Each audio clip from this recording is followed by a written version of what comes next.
ये देखो मराठा लोणचं. कढईचं बूड तिकडून कर. कढ़ाई काली है तो बहुत काम वाली है.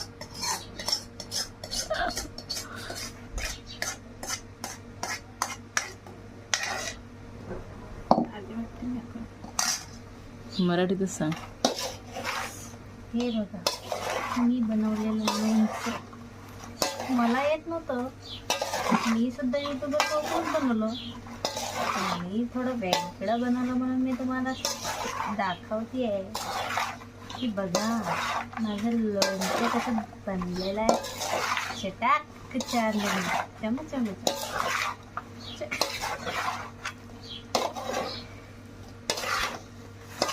बघा कसं पाणी सुटतंय तोंडाला पण आणि लोणच्याला पण.